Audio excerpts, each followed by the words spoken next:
तो हम लोग ये वाला जो लेक्चर है ये प्लेन मिरर हम लोग पढ़ने जा रहे हैं। तो हेडिंग लिखिए प्लेन मिरर।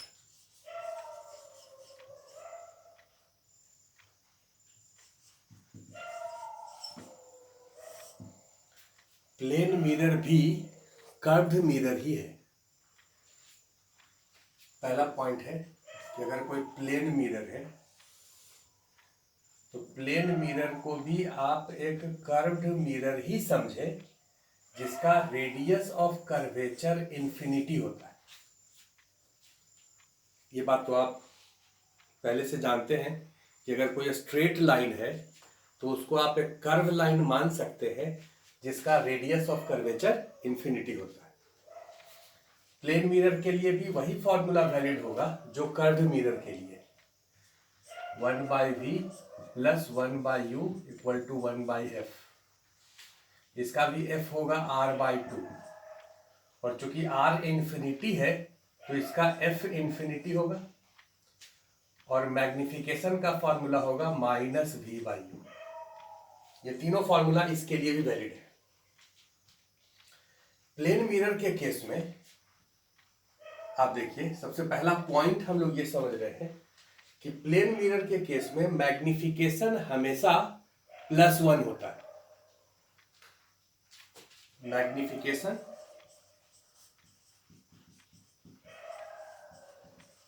Equal to +1।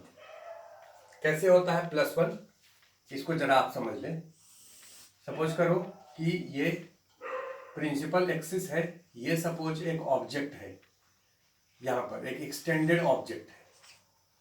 इस एक्सटेंडेड ऑब्जेक्ट का हाइट h0 है। अब इसका रे डायग्राम हम लोगों को ड्रॉ करना है। रे डायग्राम ड्रॉ करके दिखा रहे हैं। अगर इस वाले पॉइंट का रे डायग्राम ड्रॉ करते हैं तो एक रे को पैरेलल इंसिडेंट करिए और दूसरा रे को सपोज ऐसे इंसिडेंट करिए। ये वाला जो रे है वो इसी डायरेक्शन में रिफ्लेक्ट होगा, क्योंकि इस पॉइंट पर नॉर्मल ड्रॉ करेंगे तो यही लाइन नॉर्मल होगा, ये नॉर्मली इंसिडेंट हुआ है। और ये वाला जो रे है उसका एंगल ऑफ इंसिडेंस ये है, एंगल ऑफ रिफ्लेक्शन ये होगा। ये दोनों रिफ्लेक्टेड रे डाइवर्जिंग नेचर का है। इसको पीछे प्रोड्यूस करिए, इसको प्रोड्यूस करिए और इसको भी पीछे प्रोड्यूस करिए। तो इस पॉइंट का इमेज यहां बनेगा। ये एक्सटेंडेड ऑब्जेक्ट है, उसका एक्सटेंडेड इमेज ये होगा और इसको डॉटेड से दिखाएंगे। डॉटेड से इसलिए क्योंकि ये वर्चुअल इमेज है। ऑब्जेक्ट का जितना हाइट है इमेज का भी उतना ही हाइट होगा, क्योंकि ये ट्रायंगल और ये ट्रायंगल सिमिलर ट्रायंगल है। ये जितना एंगल है ये भी उतना ही एंगल होगा। ये आई है तो ये भी आई होगा। अब ये अगर आई है तो इसको भी आप आई ही कहेंगे। इस वाले ट्रायंगल में ये एंगल और ये एंगल बराबर हो गया। ये एंगल 90 है, ये एंगल भी 90 हो गया। तो तीसरा एंगल ये और ये दोनों इक्वल होगा। ये दोनों सिमिलर ट्रायंगल है। अब ये जितना डिस्टेंस है ये भी उतना ही डिस्टेंस होगा। प्लेन मिरर के केस में object distance and image distance same होता है। कैसे? इस फॉर्मूला को यूज करिए। 1/v, v कैलकुलेट करना है ये डिस्टेंस। 1/u, u के जगह पर कितना लिखे? -u। 1/f, f है इन्फिनिटी तो 1/f होगा 0। v कितने के बराबर? -u, इधर जाएगा तो +u।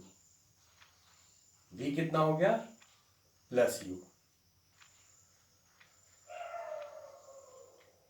v का वैल्यू +u, मतलब जितना ये डिस्टेंस है उतना ही डिस्टेंस ये भी होगा। दोनों का डिस्टेंस इक्वल हो गया। तो प्लेन मिरर के केस में ऑब्जेक्ट डिस्टेंस और इमेज डिस्टेंस सेम होता है। तो ये दोनों डिस्टेंस अगर सेम है तो ये दोनों हाइट भी सेम होगा। या आप मैग्निफिकेशन लिख लीजिए।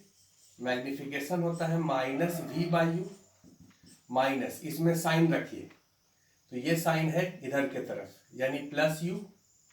ये डिस्टेंस +u के बराबर, और u के जगह पर इधर रखेंगे तो -u। कैंसिल होकर के +1। मैग्निफिकेशन अगर +1 है का मतलब जिस तरफ ऑब्जेक्ट है इमेज भी उधर ही होगा, और ऑब्जेक्ट इमेज सेम साइड में होगा और दोनों का हाइट सेम होगा। प्लेन मिरर के केस में केवल दो ही केस होता है कि ऑब्जेक्ट अगर रियल है तो इमेज वर्चुअल होगा, और ऑब्जेक्ट अगर वर्चुअल है तो इमेज रियल होगा। ऑब्जेक्ट अगर वर्चुअल है तो इमेज रियल होगा, मैग्निफिकेशन +1 ही होगा, क्योंकि ऑब्जेक्ट इमेज अगर एक रियल और एक वर्चुअल है तो वो हमेशा इरेक्ट होता है।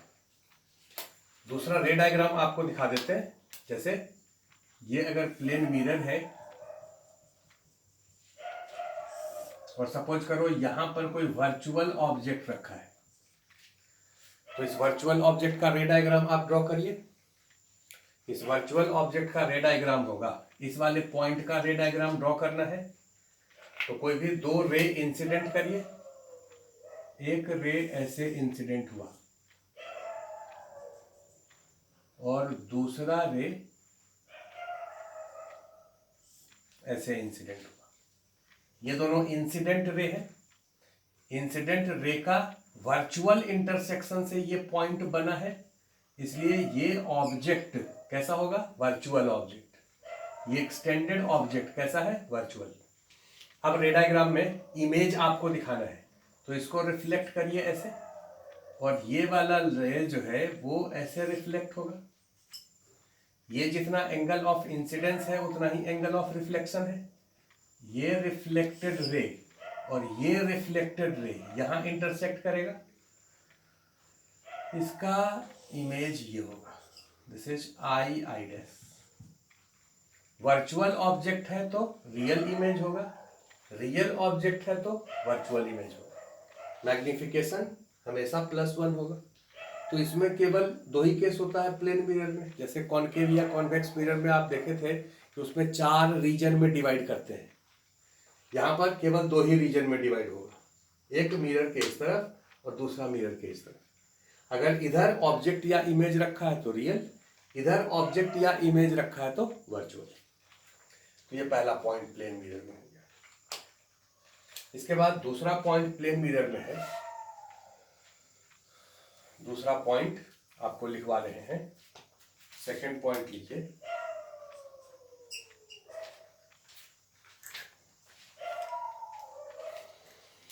दूसरा पॉइंट ये है कि अगर कोई प्लेन मिरर पर रे जब इंसिडेंट होता है तो डेविएशन का फॉर्मूला होता है π-2i। ये फॉर्मूला डेराइव करने का। अगर कोई प्लेन मिरर, सपोज करो यहां देखिए ये एक प्लेन मिरर है और इस पर एक रे कोई इंसिडेंट हुआ है, ये इंसिडेंट रे। इस पॉइंट पर नॉर्मल ड्रॉ करिए। इस पॉइंट पर ये नॉर्मल है, इसको एंगल ऑफ इंसिडेंस कहेंगे आई। ये इनिशियल डायरेक्शन रे का है। ये जब रिफ्लेक्ट होगा तो ऐसे रिफ्लेक्ट होगा, और ये वाला एंगल भी आई होगा। डेविएशन हम लोग लेंस के केस में कैलकुलेट कर चुके हैं। डेविएशन का फॉर्मूला वहां आया था h/f के बराबर। यहां पर डेविएशन कितना होगा सो देखिए। इनिशियल डायरेक्शन रे का ये है, अगर ये प्लेन मिरर नहीं रहता तो रे ऐसे जाता, क्योंकि प्लेन मिरर है तो ये रे ऐसे डेविएट किया। दिस एंगल इज डेविएशन, इसको हम लोग डेविएशन कहेंगे। और ये कितना होगा?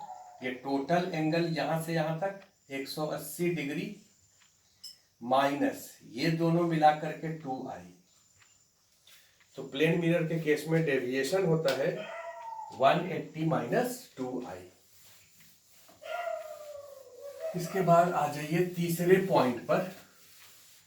तीसरा पॉइंट ये है, इसको हम आपको डिक्टेट करवा रहे हैं कि अगर किसी प्लेन मिरर को थीटा से रोटेट करते हैं तो रिफ्लेक्टेड लाइट 2 थीटा से रोटेट हो जाता है। देखिए if a plane mirror is rotated by theta, then the reflected ray will rotate by 2 theta. इस बात को आप यहां से समझें। ये सपोज करो एक प्लेन मिरर है, ये लाइट सपोज ऐसे इंसिडेंट हुआ, ये इंसिडेंट रे है, तो ये रिफ्लेक्ट ऐसे होगा, this is reflected ray. Reflected ray इसको R1 लिखते हैं, इस वाले रे को। अब अगर इस प्लेन मिरर को थीटा से रोटेट कर दें, ये देखो, इसको हम थीटा से ऐसे रोटेट कर दिए। अगर इस प्लेन मिरर को थीटा से रोटेट कर दें, let this angle is theta, तो पहले इस प्लेन मिरर के इस पॉइंट पर ये नॉर्मल था, ये लाइट नॉर्मली इंसिडेंट किया था, इसलिए नॉर्मली रिफ्लेक्ट किया था, ये पहले नॉर्मल था। अगर इस प्लेन मिरर को थीटा से रोटेट कर देते हैं तो नॉर्मल भी थीटा से रोटेट हो जाएगा। अब नॉर्मल ये हो जाएगा एन डैश। नॉर्मल क्यों थीटा से रोटेट होगा भाई, ध्यान से देखो। अगर ये प्लेन मिरर है और ये नॉर्मल है, ये लाइन इस पॉइंट पर, इस वाले मिरर को अगर हम थीटा से ऐसे रोटेट करें तो उसका जो परपेंडिकुलर है वो भी थीटा से ही रोटेट होगा, तो नॉर्मल थीटा से रोटेट हो गया। इंसिडेंट रे वही है जो पहले था। अब इंसिडेंट रे अगर ये है तो रिफ्लेक्टेड रे क्या होगा, कहोगे सर इंसिडेंट रे का नॉर्मल से एंगल तो थीटा हो गया, तो रिफ्लेक्टेड रे अब ऐसे रिफ्लेक्ट करेगा, this is R2। Incident ray same है, प्लेन मिरर ये था, रिफ्लेक्टेड रे ये है। अगर प्लेन मिरर को थीटा से रोटेट किए तो नॉर्मल भी थीटा से रोटेट हो गया, इसलिए रिफ्लेक्टेड जो रे है वो इनिशियल डायरेक्शन से R1 से कितने से रोटेट करेगा, 2 थीटा से। This angle is 2 theta. तो अगर प्लेन मिरर को थीटा से रोटेट करते हैं तो रिफ्लेक्टेड रे 2 थीटा से रोटेट होता है। ये तीसरा पॉइंट। चौथा पॉइंट है कि अगर ये एक प्लेन मिरर है, ये एक पॉइंट ऑब्जेक्ट है, this is a point object. इस पॉइंट ऑब्जेक्ट का अगर इधर के तरफ वेलोसिटी 5 मीटर पर सेकेंड है तो इसका जो इमेज बनेगा उसका वेलोसिटी इधर के तरफ 5 मीटर पर सेकेंड है। ये आप सिंपली ऐसे समझ सकते हैं कि प्लेन मिरर से जितना ऑब्जेक्ट डिस्टेंस होता है उतना ही इमेज डिस्टेंस होता है। जितने टाइम में ये ऑब्जेक्ट यहां से यहां आ जाएगा उतने ही टाइम में इमेज भी यहां से यहां आ जाएगा, तो इसका वेलोसिटी और इसका वेलोसिटी इक्वल होगा। तो प्लेन मिरर में इसका वेलोसिटी और इसका वेलोसिटी इक्वल होता है। तो ये चौथा पॉइंट हो गया, object velocity image velocity same होगा। लेकिन अगर हम ऐसे पूछें कि ये प्लेन मिरर है और ये एक ऑब्जेक्ट है जो स्टेशनरी है, प्लेन मिरर का वेलोसिटी इस डायरेक्शन में 5 मीटर पर सेकेंड, तो इमेज का वेलोसिटी कितना होगा, सोचिए, अगले वीडियो में बताते हैं।